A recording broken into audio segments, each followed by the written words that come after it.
یہ کسی نے کہا یار آپ کی کتاب میں نہیں ہے کہ اللہ کے نبی نے فرمایا کہ معاویہ کو میرے منبر پہ دیکھو تو قتل کر دو؟ میں نے کہا ہے، پھر کہتا ہے پھر بھی تم معاویہ کو مانتے ہو، ان کے نام کے جلوس کراچی میں نکالتے ہو؟ میں نے کہا بات سن۔ کہتے کیا؟ میں نے کہا نبی نے فرمایا عبد الرحمن فی الجنہ، عبد الرحمن جنتی ہے، اور عبد الرحمن نے حضرت علی کو شہید کیا۔ کہتے مولوی صاحب دھوکہ نہ دو، جس عبد الرحمن کو نبی نے جنتی کہا وہ عبد الرحمن ابن عوف ہے، اور جس نے حضرت علی کو شہید کیا وہ عبد الرحمن ابن ملجم ہے۔ تو میں نے کہا کھوتی دیا، معاویہ بن ابی سفیان الگ ہے، معاویہ بن یابو الگ ہے۔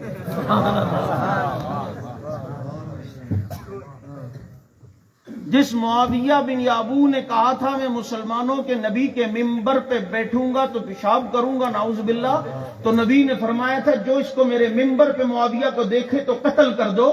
یہ وہ معاویہ ہے جس کے قتل کا حکم دیا، اور یہ وہ معاویہ ہے جو نبی کو وضو کرا رہا تھا تو نبی نے پانی کے چھینٹے ہاتھ میں لے کے محبت سے اس کے چہرے پہ مار کے کہا معاویہ اللہ تجھے حکومت دے گا،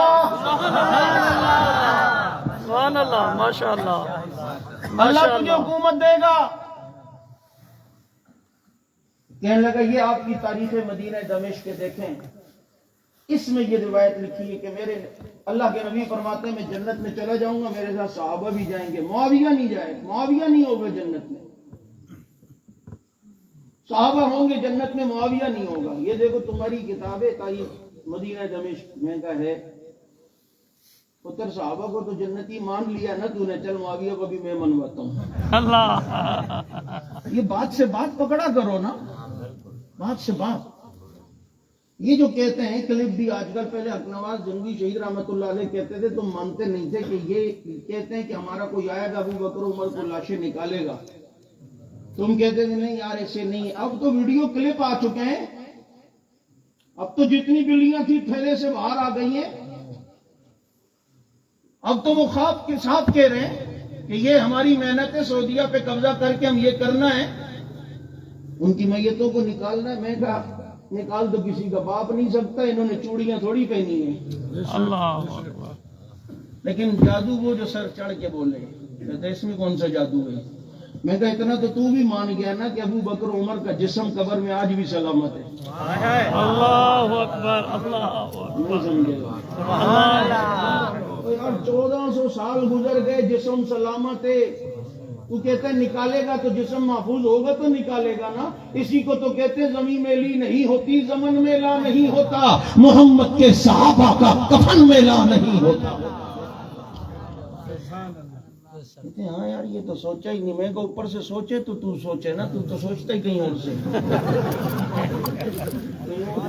ادھر کھوپڑی سے، تمہاری مرضی ہے جہاں جاؤ۔ کہتے ہیں ہاں یار یہ تو جسم سلامت ہے، خراب نہیں ہوا۔ میں کہا یہ ہو ہی نہیں سکتا خراب۔ کہتے کیسے؟ میں کہا بادشاہ نے خواب دیکھا، تعبیر سمجھ نہیں آئی تو کسی سے بڑی نہیں بتایا، تو کسی نے کہا کہ جیل میں قیدی یوسف تعبیر بتائے گا، حضرت یوسف علیہ السلام کو بلا جا کے پوچھا، انہوں نے کہا کہ تعبیر یہ ہے کہ 7 سال خوب گندم کاشت ہوگی، 7 سال قحط ہوگا، 7 سال جو گندم کاشت کرو نا تو اس سے ذخیرہ کرو تاکہ بعد کے 7 سالوں میں کام آئے۔ تو بادشاہ نے کہا یوسف یہ 7 سال میں گندم خراب نہیں ہوگی، اس کو کچھ بھی نہیں ہوگا، یہ خراب نہیں ہوگی۔ تو حضرت یوسف علیہ السلام نے فرمایا نہیں ہوگی، میرے پاس اس کا حل ہے۔ کہا کیا حل ہے؟ کہا گندم کو خوشے میں رہنے دو، جب تک گندم خوشے میں رہے تر و تازہ رہتی ہے۔ میں نے کہا گندم اگر خوشے میں ہو تو اسے کچھ نہیں ہوتا، ہمدم اگر روزے میں ہو تو انہیں بھی کچھ نہیں ہوتا۔ وہ اگر خوشے کے خول میں ہو اسے کچھ بھی، اور ہمدم روزے کے خول میں ہو تو انہیں بھی کچھ نہیں ہوتا، الحمدللہ۔ کیا خوش نصیبی ہے، نبی کے ساتھ سو رہے ہیں یار۔ ابھی انشاءاللہ قریب میرے عمرے کا سفر ہے، دعا کریں اللہ قبول فرمائے۔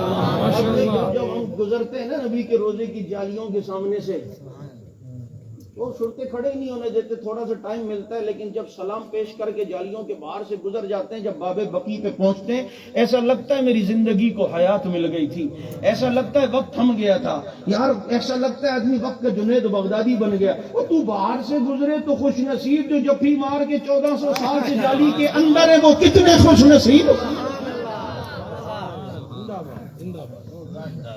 یہ تمہارے لاہور میں ایک مردار ہوا تھا، اس دن اس کا کلپ سامنے آیا، کہنے لگا ایک بڈڑی سے میری بات ہوئی، پیپلز پارٹی کی تھی، میں نے اس کے سامنے ضیاء کی تعریف کی تو کہنے لگی کہ وہ ضیاء وہ تو ایسا تھا، گالیاں دینے لگی۔ میں کہا ماں اس کی قبر مسجد میں ہے، کتنا عظیم ہے، تو کہنے لگی حکومت کے زور پہ تو مسجد میں کوئی بھی قبر بنا سکتا ہے۔ یہ تورا تھا ان دونوں حضرات پر، اور لوگ واہ کرنے لگے کہ یہ حکومت کے زور پر نعوذ باللہ دونوں کی قبریں مسجد میں بنی ہے۔ جمعہ تھا، میں نے ایک جلسے پہ بات کی، میں نے کہا پتر حکومت کے زور پر مسجد میں تو قبر بنائی جا سکتی ہے، لیکن حکومت کے زور پر جنت میں قبر نہیں بنائی جا سکتی۔ وہ صرف مسجد نہیں ہے بلکہ ما بین بیتی و منبری روضۃ من ریاض الجنہ، وہ جنت کا ٹکڑا بھی ہے۔ اور میں ایک جملہ کہا کرتا ہوں نا، یہ جو جنت کا ٹکڑا جو نبی کا روزہ، یہ جنت کا ٹکڑا ہے، یہ جو جنت کا ٹکڑا یہ نبی کا روزہ۔ ابے بھائی جو جنت کا ٹکڑا نبی کا روزہ، یہی تو میری ماں عائشہ کا گھر ہے، یہ جنت کا ٹکڑا۔ مولوی صاحب نے بیان کیا جمعے میں جنت ماں کے قدموں کے نیچے، بندہ چلا گیا ماں کے قدموں کے نیچے جنت ڈھونڈ رہا ہے، واپس آ گیا، مولوی صاحب میری ماں کے قدموں کے نیچے تو جوتی ہے، نیچے تو قالین تھا، تو کہہ رہے جنت ہے۔ وہ کہتا ہو بھائی بولے بات یہ ہے کہ ماں کے قدموں کے نیچے جنت سے مراد یہ اس کی خدمت کر جنت ملے گی، ادب کر جنت ملے گی، احترام کر جنت ملے گی، یہ مطلب ہے، یہ تھوڑی کہ حصی جنت جو نظر آتی ہو۔ میرے جیسا کوئی سن رہا تھا، اس نے کہا ادھر کیا کنفیوژن، اس نے کہا یار میں سمجھ رہا تھا حصی جنت نظر آتی ہے ماں کے قدموں کے نیچے، حضرت نے بتایا مراد یہ کہ ماں کی خدمت کر، عزت کر، احترام کر تو تب جنت ملتی ہے۔ اچھا میں سمجھ رہا تھا کہ نظر آتی ہے، میں نے کہا سن، میں ایک ایسی ماں کو بھی جانتا ہوں جو اپنے گھر پہ کھڑی ہوتی تھی تو جنت قدموں کے نیچے نظر آتی تھی،